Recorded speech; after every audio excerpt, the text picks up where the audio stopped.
Hello, and welcome to Force Digital Transformation and the Realities to ICS OT Cybersecurity.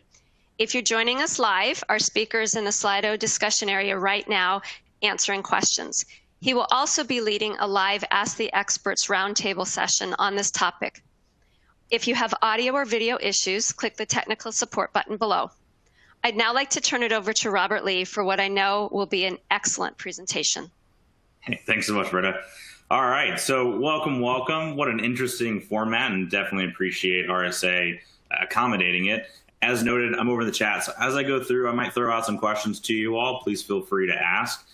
But I was interested in presenting this content specifically in light of everything that's going around the world, the whole pandemic discussion of kind of a pseudo kind of forced digital transformation that's happening to our infrastructure. And what I mean by that, and what I want to walk through in this presentation, is that connectivity and hyper-connectivity to our industrial operations, be they oil and gas, electric, manufacturing, maritime, various industrial operations, this kind of hyper-connectivity has come very quickly because of COVID, where folks are accepting remote interactions and remote workforce and remote operations in a way that they never have before at scale. And that actually can present some interesting opportunities to your company to take advantage of. And at the same time, it presents interesting risk. Really about what is digital transformation and what is this kind of pseudo digital transformation that's taking place and how to take advantage of it in a positive way. Now, to do this correctly, it's useful to kind of understand where we've come from and where we're going as a community.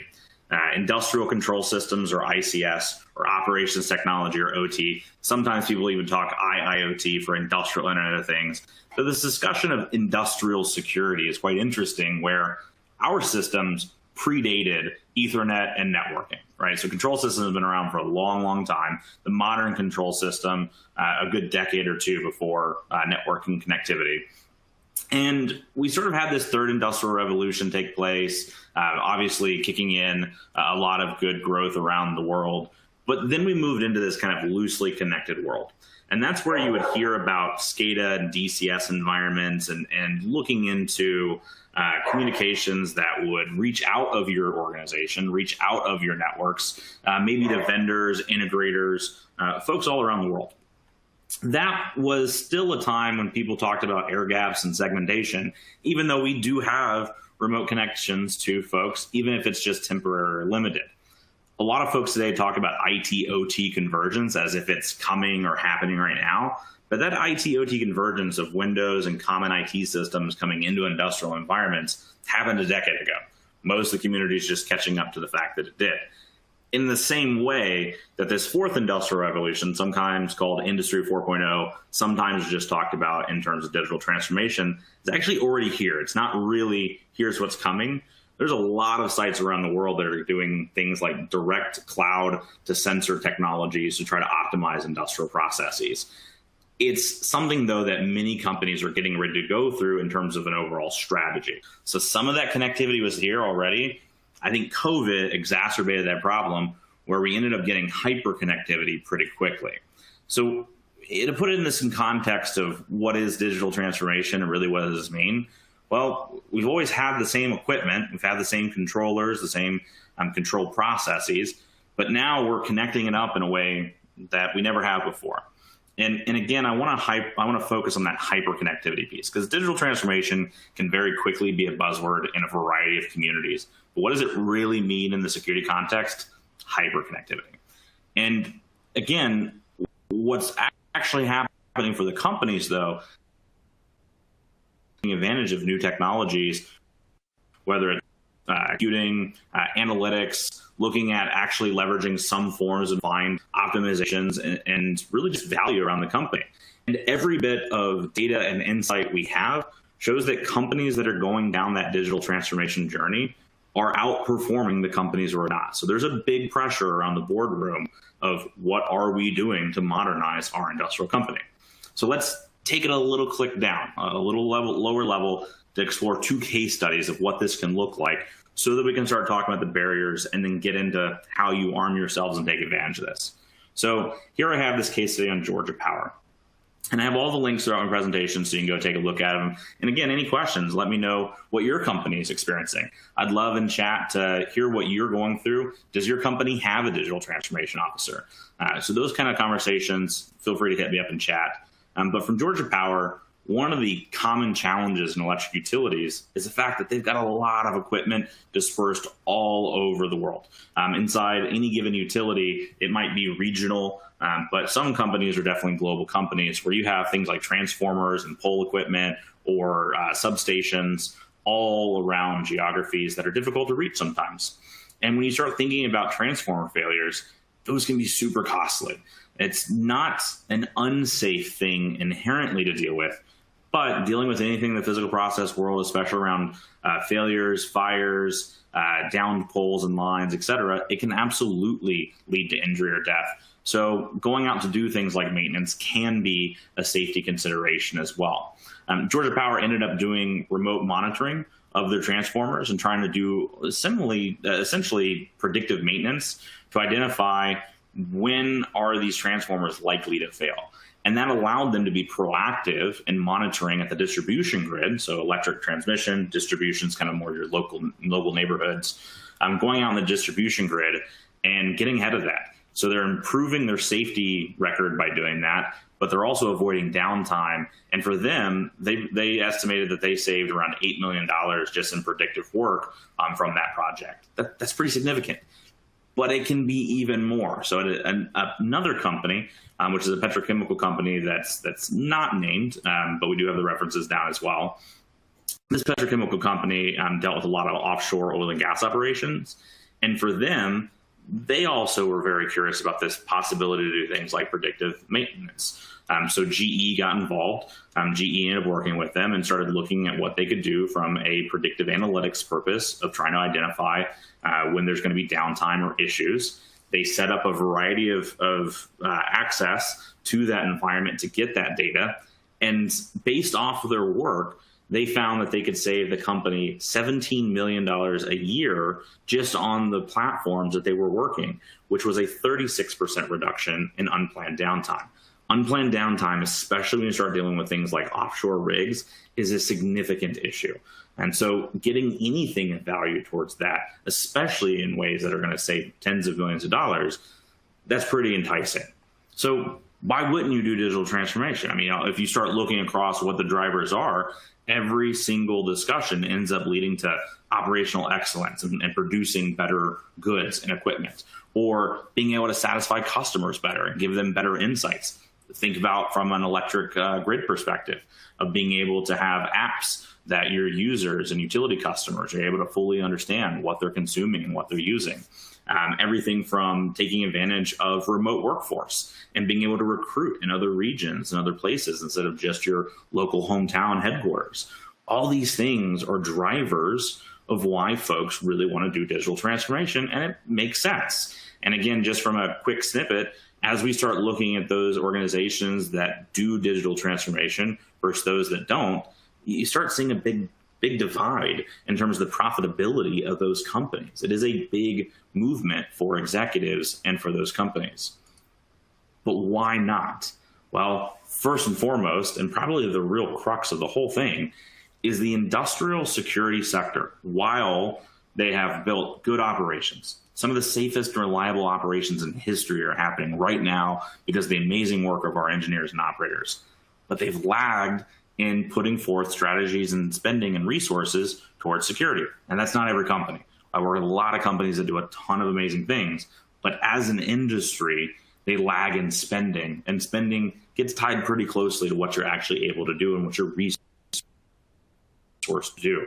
Basically, what I'm saying here is a lot of the companies that want to go on their digital transformation journey haven't put in the foundation for security to make it a comfortable transition, to make it something that they're willing to do based on the perceived cyber risk. And the industrials have a lot of catching up to do in terms of that process. Now, that doesn't mean they just need to go out and spend twice more. That's not the goal. But the goal of putting a real strategy in place is what we care about. And that's what we're going to talk about again in this presentation on how to get started. So I get this question all the time. I'm very fortunate to be able to interact with board of directors members and CEOs of some of the largest companies in the world. I'm very privileged in that sense that they let me come in and experience their companies. And I get asked a ton, hey, nothing's ever happened here. Or, yeah, we had a thing, but it was 3 or 4 years ago. Why now? Like, the plant's been running, the operations are good. What's changed? Why are we so concerned about the cyber risk thing? And I usually answer them not on this IT-OT convergence story, but I answer them in the fact that there's another type of convergence happening where the threats are increasing. They're getting more numerous. They're getting more aggressive. If you're interested in a presentation on kind of overall what's going on in the threat landscape, that was my RSA presentation from this past year in California. So it's available online, but we talk through Crash Override, the malware that targeted transmission equipment in Ukraine, caused the second ever electric power outage from a cyber attack. The year before that was the first. We talked about Trisis, which was malware that specifically targeted human life and tried to kill people at a petrochemical facility. And all these things are just the big ones that people hear about. There's hundreds of other cases, maybe not reaching the same level, but hundreds of other cases of companies dealing with these things. Lately, we've talked about Ekans ransomware, an ICS-specific family of ransomware. We've had the Ripple 20 vulnerabilities lately of vulnerabilities inside of infrastructure that are not going away because folks don't even know where that software stack is across all of their industrial control systems. And so it's going to be like a 20-year problem to deal with. So you have the threats actually getting more aggressive, actually learning industrial operations instead of just doing IT malware things. And you've got the landscape changing where that hyperconnectivity story, there's more pressure on it than ever before. More vendors and integrators and OEMs and startups doing data analytics work and similar to take advantage of. That this convergence is one of your world is changing and the threats are changing. So while you haven't moved or maybe changed inside the company, everything else around you has. And that's a real consideration. So when operations and engineering or maybe the plant managers push back and go, hold on, I don't know about running remote operations. I don't know about doing a lot of this remote. And when security is saying, hey, I don't think I'm ready and I don't really know if this is a good idea, there's real reason for that and there's real risk.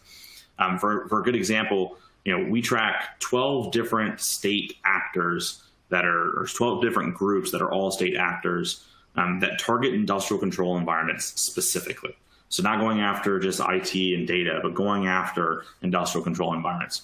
100% of those use remote access to complete their operations. So it's completely reasonable that a lot of security professionals are concerned about the remote access into industrial plants, whether they're pivoting through the enterprise IT environment or taking advantage of remote access directly, like VPNs and remote software specific to vendors and OEMs. And that's a big concern. Heck, just this last year, when we looked at 3 new groups that came online this year, and again, I covered this in the other RSA presentation, all of them had that trend of going after remote connectivity, where Hexane was going after compromising the IT environments to pivot into plant operations. Parasite was going after the VPNs directly that are going into the organizations. They'd pivot through IT if they needed to. More often not, though, they were going after remote connectivity directly at the plant. And then Watsonite specifically using off-the-shelf tools and things of sort of living on the land tactics to do it, where traditional security methods aren't going to pick that up. It's more native functionality of what's in the industrial environment. So again, that story of, hey, there's real risk, we're seeing it more and more and more, and the executives are seeing it more and more. And they're coming to people going, how much of this is real and how much of it isn't? Because there's a lot of hype and craziness out there, but there's also a lot of real risk. And the way we need to accomplish it in OT is different. A lot of the different security mechanisms you're going to try to accomplish inside of your ICS environment don't make sense. Actually, I would say a significant portion of the things that happen in industrial security today are copy and pasted from the enterprise security strategy. It's completely natural. A CSO or director of security saying, look, I'm not even hardly resourced to do my one job. I'm just going to take the same strategy, roll it out across my industrial environment. But it doesn't work. Not only is the threats different and the systems are different and similar, sometimes not, but the real impact, the real difference is the mission's different. We're dealing with physics. We're dealing with physical environments and physical process, and that's just a different beast altogether. So deploying antivirus isn't going to work across your ICS. I'm not saying don't deploy antivirus. Just patching strategy is not going to give you the same efficacy and the same things that you need. A lot of the security controls and the security approach and the way we implement them and why we implement them changes. So that can be intimidating. So it is completely reasonable that CISOs are sitting, especially right now during COVID, when everybody's trying to get connected up to plants and remote access, sitting there looking like the obstacles in their organization. So I want to sort of appeal to all of you in security, especially those of you who are in the CISO office kind of thinking through this, not to be the barrier in your organization, not to be the roadblock. It is important to go on that digital transformation journey for all the reasons we talked up front about, but it is important to be able to make the case to the non-security executives that, yeah, things have changed. And yes, we do lag in security spending. And yes, we generally don't have the resources to do both an enterprise mission that is important and a completely different mission in operations security. I'm not saying that you can't have a strategy, but the implementation of that strategy will end up being different across those two organizations. But here's the good news. And this is where we can start turning the conversation and the presentation, how we take advantage of this. COVID has spread and sort of sped up the mentality of remote operations, especially with the plant personnel, because that could have been a previous barrier as well. A lot of plant operations folks end up being great champions and advocates. Sometimes, though, there can be friction between IT and OT. There are numerous customers and folks that we're talking to today and just infrastructure asset owners that will happily tell us that the conversations around getting remote access to the plant, that those conversations would have taken 3 years to have to get people comfortable with, and they were happening in 3 weeks. Because, of course, people want to prioritize the safety of their personnel, and they don't want to send them to site. So the technology's always been there to do remote operations, but now there's a driver to take advantage of it. So you're actually in a unique situation. I don't want to make light of a pretty horrible pandemic, but there is a silver lining here of you got people's attention. There's an appetite for remote operations in ways that there haven't been before. For some of y'all's companies, you're doing it now anyways. Now we need to say, look, these things are all happening. Let's do it securely. Let's do it the right way. So how to get started? Tons of different approaches out there. And I do think that of what we talked about, you should map it back to various frameworks. In this cybersecurity framework, if the United States, electric community, maybe NERC-CIP. If you're in Europe and maybe oil and gas, you're looking at 62443. Mapping things back to standards is great. It provides a common language. But you don't do the standard to implement the control. You figure out what right looks like and take a risk-based approach and then map it back for common communications. So here's what we're going to walk through for the rest of the presentation. Up front, I need you to figure out who are the stakeholders for that digital transformation journey you're getting ready to undertake. Specifically, your company might have a digital transformation officer. That's actually a pretty common title to see these days. So go figure out who those people are, where they are in their strategy if you haven't already been plugged into it, and who all are the stakeholders. If you're a large company, you're likely to have different business units, especially different industrial plant operations, and there's going to be multiple stakeholders. So including yourself in that process, talking about what you can bring to help advise about that secure foundation, and start off with educating them on what's changed and why this is important to them is a great place to start. Then, and this is where we'll go with the slides, and I'll have explainers here, then you need to identify your critical sites and assets. And I don't mean like in the network, and let's talk about crown jewels for in the network. Yeah, you can do that later. But I mean your actual physical sites. Some companies have thousands of sites around the world. Some companies have 15. Some companies have 5. Whatever it is, you need to know which ones are the priority assets. Then you're going to determine your risk scenarios. We'll talk about how to do that. Then you get to the appropriate controls.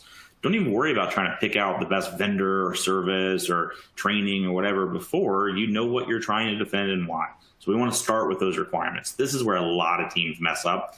And it's something we all know, but it happens to everybody, is we get in the habit of getting really excited about the latest and cool vendor technology or cool partners. And, speaking as a vendor, like I get it. And I love partnering with folks, but slow it down a little bit. Figure out what the requirements are. You've got all the time in the world to try to implement it. Maybe not, depends on your drivers. But you only get really one opportunity to set the requirements correctly. Then we're going to talk about compiling all that information, assessing, and deploying it into our environments. So first up, identifying your critical assets. Here's what I want you to do. Your company has an understanding of its critical assets. Sometimes it's health and safety information. Sometimes it's environmental impact.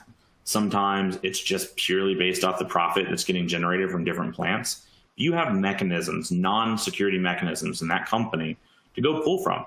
Look at your business continuity plans. Look at your disaster recovery plans.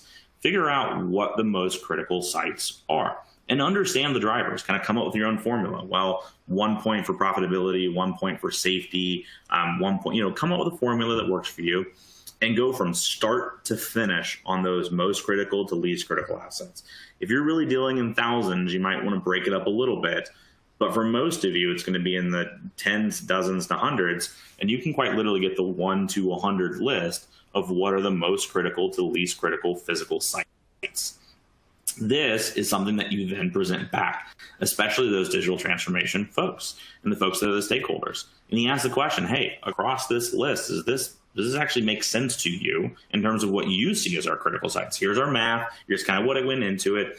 And what I want you to look for is understanding buy-in from the non-security executives that, yeah, this is the direction one should go. And hopefully those that are working on digital transformation can identify, actually plant 3 is next up for us on the digital transformation journey. So maybe that's a higher priority. Now it's plant 2 instead of plant 3.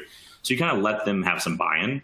Next, you're going to develop your scenarios. And I linked a paper I wrote there at the SANS Institute years ago, looking at different ways to come up with hypotheses around threat hunting, but remove the threat hunting discussion. And it's the same way to come up with hypotheses around different risk scenarios. Intelligence-driven is a pretty easy one to get your handle on. This is, what scenarios have we seen before? If I'm in the petrochemical industry, I better have a plan and understand how Trisis and kind of the Xenotime story is going to go. If I'm in the electric power sector, I really better have familiarity with what happened in Ukraine. Manufacturing, really better be good with things like NotPetya. So I'm going to come up with this intel-driven scenario step by step. I can also come up with scenarios that are situational awareness based. That might be geopolitical or economic, but it also could be consequence driven. Situational awareness also means going into those plants and understanding, hey, what does wrong look like anyways? And this is where you can partner with engineering operations and say, look, forget what we know has happened. What could happen that terrifies you? And map those out. Then there's always that aspect of domain expertise where the folks in your team maybe know things or have seen things before, can't quite put their finger on it, but they can point you to areas that they're concerned about. I would start with intel driven, then go to situational awareness, and usually let domain expertise kind of flow in as you go along. From there, I want you to literally map it out, and especially on the industrial side, use the ICS cyber kill chain, again, SANS paper link there for you, and the sliding scale of cybersecurity, again, paper there link for you. And this is where you're going to start identifying controls. You're going to figure out every step that went into those attacks. Because remember, there's no such thing as a unknown attack. There's no such thing as a novel attack. There might be a novel step, but not a whole novel attack. And there's no such thing as sort of a cyber speed, whatever, night and day attack. No, there's steps that an adversary has to take. So map out each of those steps. It's not about malware. It's not about vulnerabilities. It's about the steps the adversary took. Then overlay your architecture controls, your passive defenses, which would be things like technology choices or tools that are helping you, and active defense, which is the human getting involved, like hunting and incident response and proactive work. Figure out what you have today and what you'd recommend based on what you're seeing in this scenario. What you're trying to get to is an ability to take advantage of what you've already purchased or bought or have on resources on staff, while also lining up, well, in a perfect world, the best control for this step would be this at the architecture level, this at the passive events, this at active events. So we take the Xenotime case, which was the compromise of the petrochemical facility and then deployment of the Trisis malware. We might say, hey, stage 2, execute ICS attack phase. From an architecture, we want a segmentation of our safety instrument systems. From passive defense, we want detection capabilities that actually understand the ICS protocols because the adversary was taking advantage of those. And from an active defense perspective, we want to know that our incident responders can train inside of an environment that's compromised safety. So this is going to start forming the controls list of not only what we have, but what we want. Across all your scenarios, you're going to find 3 or 4 or 5 controls that are common and most impactful. I'm not telling you to go do 80 controls, but this is the way you find the 3 or 4 or 5 that are most relevant to you. Then you compile, assess, and deploy. This is when you get into the flow where you take that ranked list, you take the security controls that you came up with across the end-to-end scenarios, and you go and you think about it, usually with a tabletop exercise to get it kicked off and walk through what an incident would look like, and you build towards the incident response. You don't build towards a let's architect out the network. You build towards the incident response of what do we want this to look like when we get compromised? Then that leads you back into, well, here's the detection strategy we need for that, which leads you back to, well, here's the protection strategy and the architecture strategy we're going to need to support those things. And so you kind of start from the end and work backwards, and you roll out the perfect view to that top 10% of your assets. I don't want you to go peanut butter spread everything. You might do a little, you might take 1 or 2 controls and do it across everything if you want, like segmentation strategy and an incident response plan. But I want you to not go through this 5-year security journey where at the very end you get everything at the same level. Because what a bad time if you get compromised and you tell your executives, oh, well, we knew plant number 5 was the #1 critical facility in our company. We just waited to year 5, though, so that we could get to the last critical site at the same time. What? No. Start with the top 10%. Your mileage will vary if you can get 15 or 20% or whatever, but it's going to be based on a security discussion with what your resources are. And that can also go back and say, hey, we can only get to plant 15. We only get to plant 15. If you want us to get to plant 16, 17, and 18 with these controls, here's the cost of the plan. And this is where you get those resources. So if your work is validated, right, if you're doing well and you have that 10% that you deploy out to and you go, this is working, this is what security looks like when done well here, then you go and break everything else out into these B or C class assets. And what I mean by that is your A class assets are your most critical, then it's whatever resources you can use for the next critical set of assets, and then it's everything else. And that next, that sort of top critical assets, if you will, those A class assets, maybe you do all 5 scenarios. The B class assets, maybe you only have controls as it relates to 1 or 2 scenarios. And then your C class assets, again, maybe that's just the very common controls across everyone, like that segmentation strategy. What you're ultimately getting into is an ability to have good KPIs about how you're moving C class assets to B class. You're getting good visibility of actually your risk across the organization and how you can deal with scenarios. Not, we're good on phishing and here's 5,000 scans against a firewall, we report up to the executives. Nobody wants those metrics. But now you can say, look, as you go along your digital transformation journey, here's the kind of scenarios that actually happened, and we have coverage across protection, detection, and response. We now have a real investable strategy and a foundation to allow you to go do that digital transformation journey.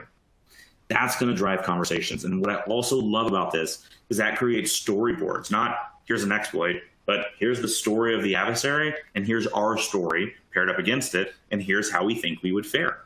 That storyboard way of communication is a very effective way to talk to non-security executives and boards.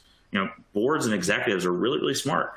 They may not deal with a lot of the security stuff on a day-to-day basis, but that storytelling, that art of storytelling, is something that I don't think we take advantage of enough in information security. We talk too much about metrics and not enough about, here's what I'm trying to tell you. So that's a good way to put it all together. So, and wrapping this up and tying it back into the digital transformation story, what is this going to mean for your organization? Number 1, your world is changing, your threats are changing. Number 2, there's a great digital transformation opportunity in front of most of your organizations, and some of you just really sped up that journey with that hyper connectivity that's coming because of the pandemic. So first 7 days after the conference, rest. Even though it's a virtual conference, remember your mental health. Virtual conferences are great and wonderful, don't get me wrong, but there's still a lot going on in the world, and you got to recognize your own body, right? 7 to 30 days, go figure out who those stakeholders are in your organization that are dealing with digital transformation. Try to identify them, get to know them, really get familiar with them. That 30 to 60 day period, develop that critical site list, develop those risk scenarios, figure out what do we care about inside our organization, put that list together. Across the 60 to 120 day period following the conference, and safety permitting, given the pandemic, go and do a self-assessment against some of your most critical sites. just see what you have today and how your thoughts are lining up with where you want to go versus a couple of those critical sites. Also see and do an audit of those remote connectivity, because a lot of that exists there today, guaranteed. Then that 120 to 180 day period, roll out the security for that A class. At the end, you're going to be a much better organization ready for that digital transformation journey. Thank you very much.